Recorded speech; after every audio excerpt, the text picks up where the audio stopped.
Speaker's Field already told me that.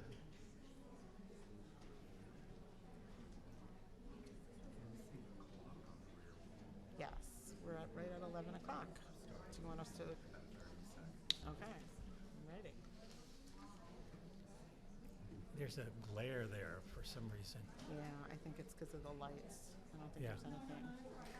Okay. Okay.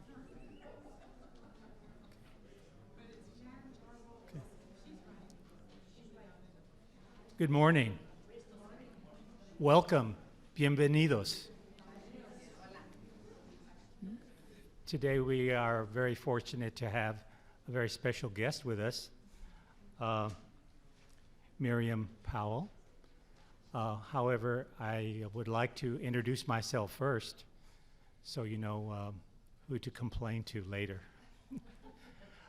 My name is Greg Barrios. I'm a former book editor of the San Antonio Express News. I worked for many years in Los Angeles for the Los Angeles Times. I've written for the New York Times. Currently, I write for the Los Angeles Review of Books, and I'm on the board of directors of the National Book Critics Circle. I'm also the author of a book of poetry that deals with La Causa. In fact, it's called La Causa. At this time, I would like to introduce Miriam. Miriam is the former Pulitzer Prize winning editor who spent 25 years working at Newsday and the Los Angeles Times. Her book, The Crusades of Cesar Chavez, a biography, is the first comprehensive biography of the iconic, charismatic leader. She has also written The Union of Their Dreams, a widely acclaimed and nuanced history of Chavez's United Farm Workers movement.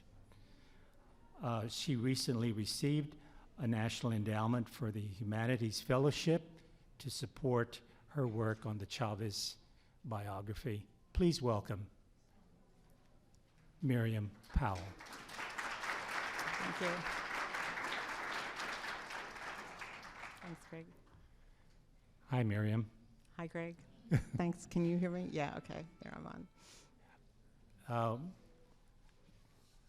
I want to ask you something I feel that is really important. What brought you through the writing about Cesar Chavez? I know a lot of people here in Texas know who he is, but then I was very surprised to learn that recently when the Mexican filmmaker Diego Luna was having the premiere of his film on Cesar Chavez in Austin at South by Southwest, he took a stroll down Cesar Chavez Boulevard and asked people if they knew who Cesar Chavez was. Most of them said they felt he was the boxer, the Mexican boxer, Julio Cesar Chavez, or they thought he was Julio Cesar Chavez Jr., who is also a boxer. Another answered, isn't he the Venezuelan leader Hugo Chavez? And several others said they thought he had something to do with the Chicano movement. It really surprised the filmmaker, and I want to ask you, why did you decide to write a full-length book after writing, a long series in the Los Angeles Times about the unions, and then your recent book, The Union of Their Dreams? Thanks for asking that question, because the answer ties very closely to what you just said about Diego Luna.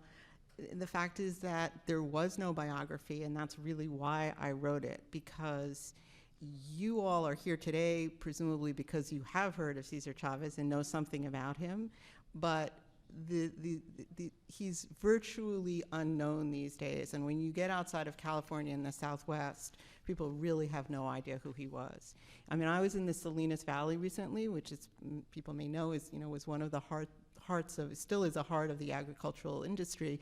And an English teacher got up at an event and said that her students had no idea who Cesar Chavez was. So it's not only in Austin. And I believe that part of the reason that he has sort of faded from our collective memory and not gotten the attention and the study that he deserves is because there has been, until recently, so little serious scholarship about him. There is sort of there's been a lot of hagiography, there's been a lot of repetition of sort of very stories that are rather make him into a fairly one-dimensional figure. And so, a lot of people have known that he was a much more complicated person, but there's been a reluctance to sort of tackle the subject. And I also knew from my earlier work that there was a tremendous amount of material available. I mean, he saved everything. He saved documents, he saved hundreds of audio tapes of conversations and meetings and conferences. So I knew that there was this rich trove of material that had not really been fully mined. And, I think that he's such an important figure in history and should be, and that a biography would go, would be an important step in sort of restoring him to that position that he deserves. How helpful were earlier works about the Union and Chavez, like John Gregory Dunn and Peter Matheson, and I feel there was a couple others that, Jacques Levy, I believe, as well. How helpful were those earlier biographies? They were really helpful, all three of those books, in different ways. For folks who don't know about them, the first two books that you mentioned, John Gregory Dunn and Peter Matheson, were written at the sort of height of the struggle and in the real glory days of the movement and the boycott. Probably people remember still the boycott, right? So they were both written in 67, 68, 69, that time period. And they're both really wonderful writers. And so each of them captured a lot about the spirit of the time. Dunn was much more leery of where the movement was going to end up, and in some ways a little bit more accurate in his predictions. Peter Matheson, who I interviewed for my book as well, was much more optimistic at the time about where things were going to end up and was disappointed. And then Jacques Levy's book, Jacques Levy was the official biographer of Cesar Chavez in the early years. I mean, his book was published in 1974, so there's obviously a big gap after that. But because he was authorized, he was allowed this incredible access to Chavez. And the Chavez and the Union knew that they would have the right to review the manuscript beforehand. And what Levy did was tape everything also and transcribe all his tapes. And then ultimately had a falling out with Chavez's heirs and sold his collection to Yale University. So there are, again, these hundreds of tapes. He was present at negotiations and at all sorts of very inner circle meetings. So they were a wonderful resource. Even the Pope, he went with Chavez on a trip to Europe where, among other things, Cesar and Helen Chavez had an audience with the Pope. And Levy was just there, not in the audience with the Pope, but on the flight back, tapes Cesar talking about the trip and about what it meant to him to meet the Pope. So it was just this wonderful resource for me.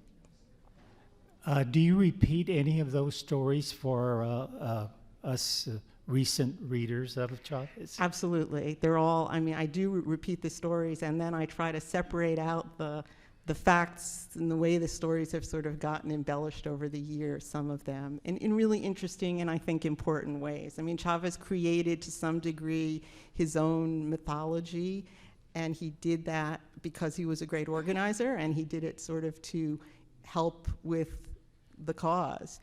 But in the end, 21 years after his death, I think it's time to sort of separate out and show the ways in which he created the mythology.